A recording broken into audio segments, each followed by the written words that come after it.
Hi, it's Dave Diegelman with Equity Real Estate here for your September 2024 real estate market report for Southern Utah. So let's look at the numbers.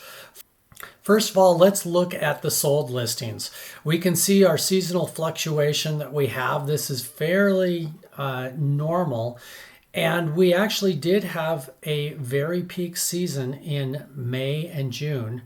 And you can see it declined a little bit in later June and then July and August.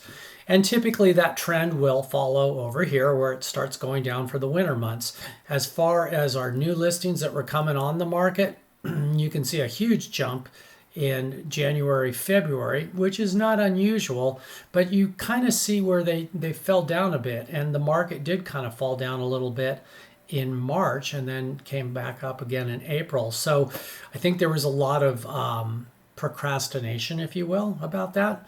So if we look at the active listings follow the normal seasonal pattern where they go up and up and up and up.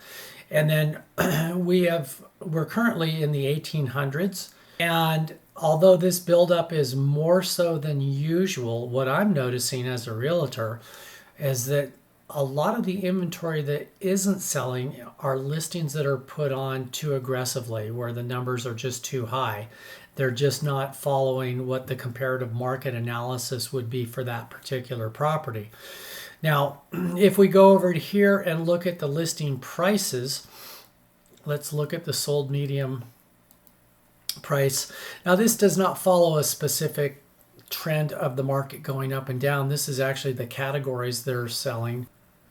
So our median sales price for the end of August was $470,000. At the end of September last year, it was $494,000. So this doesn't necessarily mean that we're on a downward trend. It just means that more listings in a certain price category sold, and that's what we'll see in the numbers down below.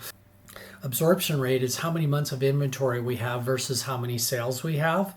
And we're in a healthy range right now at about 4.3, 4.39. Last year at the end of September, we were 4.38. So that's pretty stable. And you can see the fluctuations that happen with that. It went down to as low as 3.8. The sold to list ratio, right now, we are at 95.6%, so very strong. The listings that are selling are being listed close to what the sold prices are, and the negotiations aren't going real far. And that tells me there's not a lot of speculation in the pricing of listings going on that are selling. Now, last year at the end of September, we were at 96.7%, so a little bit higher, a little bit stronger market in that regard last year. Days on the market, currently we're at 60, almost 65, and last year we were at almost 65. So not too far off from last year. This is our seasonal fluctuation. Now, we did something unusual. During the peak of our season, we actually went up to longer market days. Why is that? Well, simply put, there's a lot more inventory that comes on the market at that time.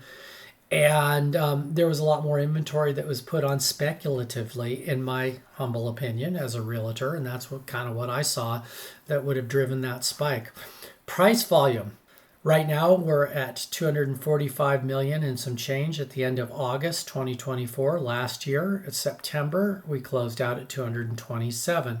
So we're up in that category. That's a good thing because there's more volume.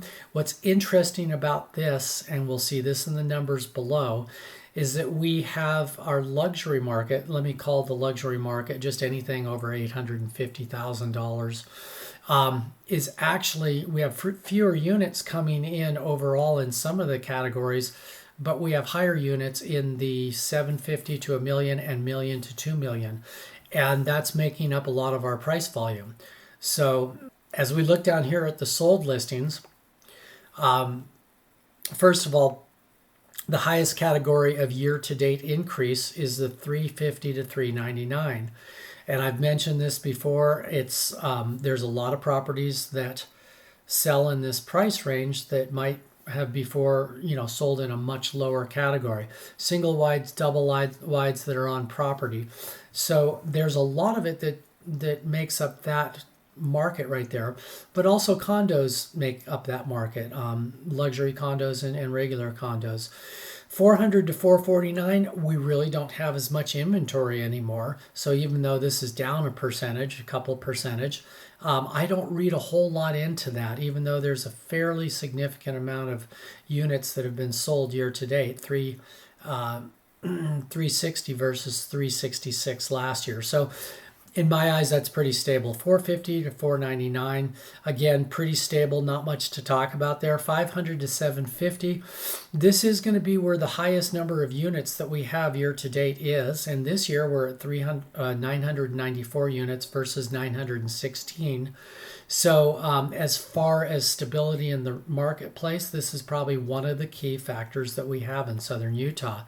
Our market's very stable, and in this category, we're up 8.5%, 750 to a million. Again, we have a lot of units here, 357. It's our second highest category of sales, and it's up 13.3%. So very strong, very stable. The 1 to 2 million mark is also becoming our rising star here. Year to date, we have 278 units versus last year we were at 215. So that's up a whopping 29.3%. And those numbers are significant. In the 2 million to 3 million, we just don't have as many units to really quantify that. But this year we have 36 units that have sold in that category, 21 last year as a year to date. And then the 3 to 5 million, again, there's not enough units to really make any decisions on this. However, we are substantially up, being 20 units over 14 units last year. And we are seeing an increase in that, as well as the $2 to $3 million mark. Over 5 million, 6 units this year versus 1 last year. Again, that's just a specialized category that we really can't quantify with numbers. The pending listings, what price category are things under contract in? So let's look at the biggest numbers. They mirror what's on the sold listings. It's 500 to 750. That's our biggest category right there. Then surprisingly, the 350 to 399 is our second biggest category. And the third biggest category would be our 750 to a million mark. So that's where those come into play. And again, pending listings are those that are under contract. We don't know how much they're under contract for. We only know how much they were originally listed for. Active listings on the market right now. So if we look at this, we're going to see a unusual strength in numbers of active listings in the 500 to 750. So we have almost 2,000 units, 1,942 versus last year, 1,844. So our second highest category is, again, not surprisingly, 750 to a million. And then what is surprising is the $1 to $2 million mark. So our luxury marketplace is definitely accounting for big pluses. And these numbers are the ones that are skewing our overall numbers, in my opinion, of what we have year over year last year in our sales. Anyway, those are our active listings. So there's a lot more coming on the market there, but there's also a lot more getting sold in those marketplaces. New listings, if we look at this, it's very similar to what we have over here, except that we have more listings coming on, less listings coming on in the 450 to 499 mark. And that's because they've kind of outpriced themselves and gone up into the next category. The biggest category is 500 to 750. And then after that, we're going to go to the 750 to $1 million mark. And then surprisingly, or not surprisingly, 350 to 399. And then somewhat surprisingly, the $1 to $2 million mark is very, very strong. So we're seeing a lot of units come in there and come on the market, but we're also seeing a lot of sales of those units.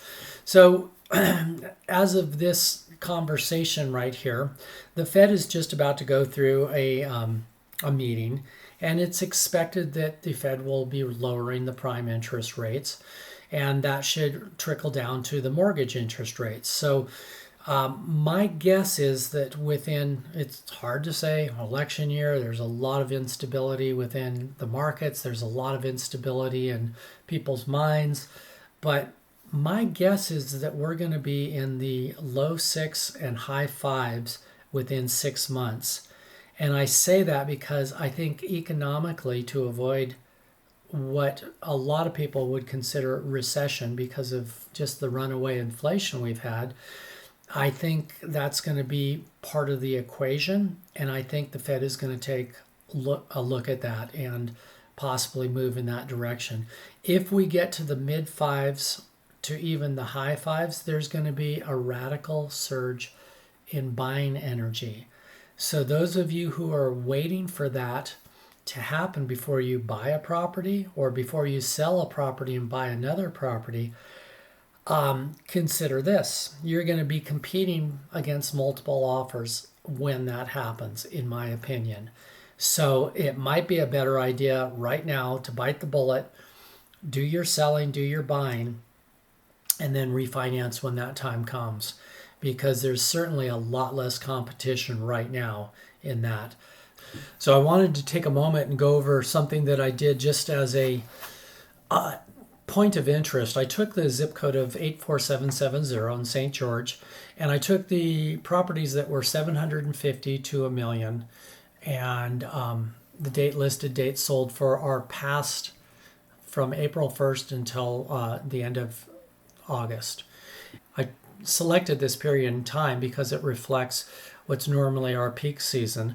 And it's kind of similar to what we do in a comparative market analysis when we're looking to sell a house, which is way different than an appraisal, because we look at things like this. So if we look at 2023 for that same period versus 2024, you're going to see that the days on the market, the average days on the market in 2023 was 61 days versus the average days on the market for 2024 was 87.25 days.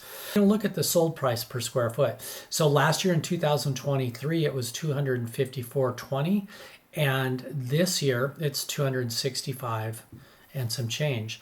So you can see that the price sold per square foot is actually a little higher. Now, we did discount and take out brand new homes from this equation. So we're not seeing those as part of the numbers right here. I did another analysis on those, and those are slowly creeping up, like to the point of 4% per year. And so it was pretty close to what this was, which was 4.49% year over year increase. So just to let you know, yes, prices are going up. We're probably going to end up at about a 4 or 5% increase overall for this year over last year. But what we're seeing is a lot more luxury homes being sold. So it's kind of good news, bad news. If you're looking for something that's on the affordable end of the spectrum in the low 400s, it might be tough because there's less and less inventory available in those price ranges. Hey, and don't forget, if you're looking for the full market report, please click on the link that's down in the description. And don't forget to subscribe to the channel if you like it. That's our market report. I thank you for watching this. And if you have any questions on your real estate in Southern Utah, please give me a call. My direct private line is 435-703-4041. God bless you and enjoy this season.